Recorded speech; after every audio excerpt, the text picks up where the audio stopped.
Welcome to Stuck, Time to Improv. I'm Mary Scott with Business Riff, and I want startups to be wildly successful. We're going to be talking about how you can do less to gain more today with our best favorite business strategist, Ronii Bartles. Thanks for coming again, Ronnie. Thank you for having me. So let's talk about what kinds of things are people doing too much of that they can cut back and still get more. They're doing too much busy work. It's I find that we make ourselves successful when we're really busy, but that might not necessarily be generating revenue, which we're just busy.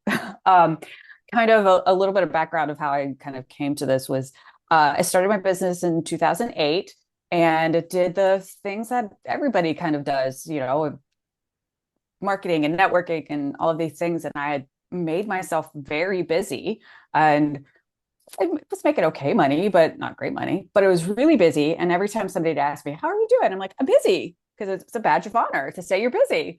And then one tax day, I ended up in the emergency room for a ruptured appendix and was in the hospital for 14 days and had to cancel everything. Every meeting, I couldn't work, or like I couldn't do anything. And by the time I kind of that whole experience was done, I was 14 days in the hospital and then another 10 days at home. Like it was a solid month of not being able to work. I made just as much money. So I was like, there's something to this. Maybe I don't need to be doing all of this stuff. So since then, I've cut out a lot of my busy work and frees up my time, and I make more money now than I did then when I was so busy.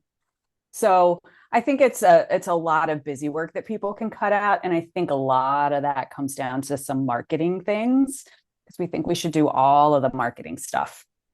You got to be on Facebook, you got to be on Instagram, you got to be on TikTok, you got to be on LinkedIn, you got to be all these places. And sometimes that just doesn't work for everybody. You just can cut out some of that busy work. So let's define some busy work. What kinds of Yeah. things, So when I work with my clients on it, the things that I really like to define busy work as, it's kind of different for everybody. But if it's not a revenue generating activity, then you probably don't need to do it. Like it needs to be revenue. Like you need to have a purpose of what you're doing. Like, is it actually generating revenue? And normally when I'm prioritizing things, revenue generating obviously is the work you do for clients. Like that's the first thing you need to be working on. Like if somebody hires you to do work, you need to do it. That is money generating.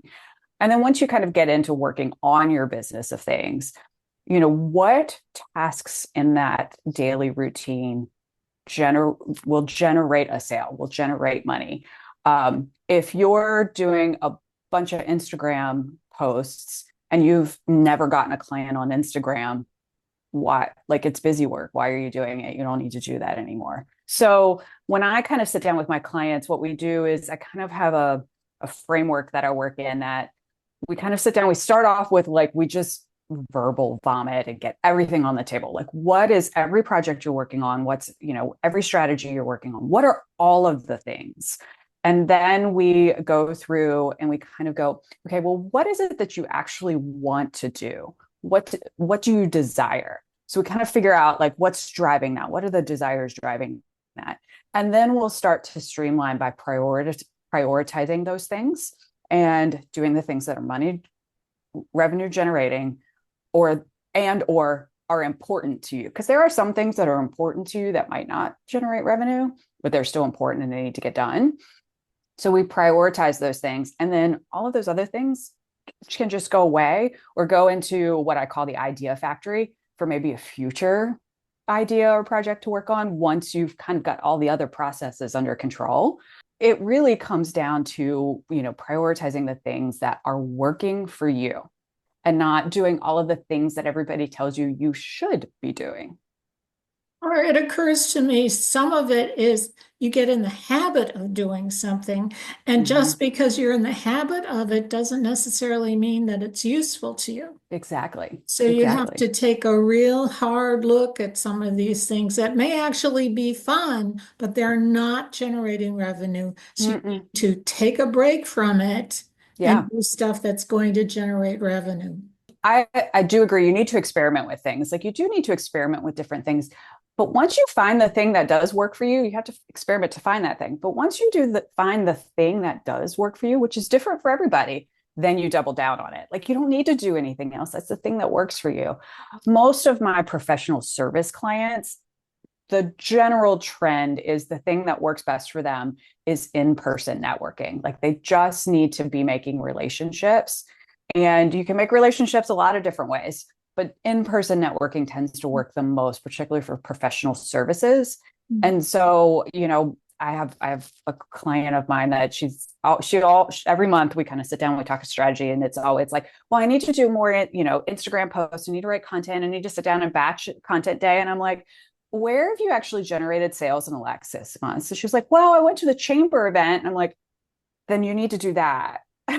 Like double down Those, on what works. those live in-person events are so critical, particularly if Relationships. you're in the service industry. Yeah. Doing workshops, participating in panel discussions, getting Yes. involved in speaking engagements at conferences, to Yeah. get yourself out there in a position where you're actually interacting with Yep. potential clients. That's where you're going to be making some money and making Yep. the kind of connections that are going to make you money. Exactly. Yep. Exactly. It's about relationship building. And not that you can't build a relationship on social media platforms and online. You can 100%. Right. But in the professional services industry, I just find that in person, face to face, always, it just builds a better relationship, a longer lasting relationship at that too, which is always going to be more profitable. Well, this has been great, Ronnie Bartles, our business Yeah. strategist. And there are other things you can do to avoid busy work, and we'll put Ronnie's contact information in the comments for you so you can get a hold of her. Yeah. And another great thing you can do to get yourself more successful is book a call with me at businessriff.com. I'm Mary Scott with Business Riff. I want startups to be wildly successful. So join us again next time for Stuck, Time to Improv.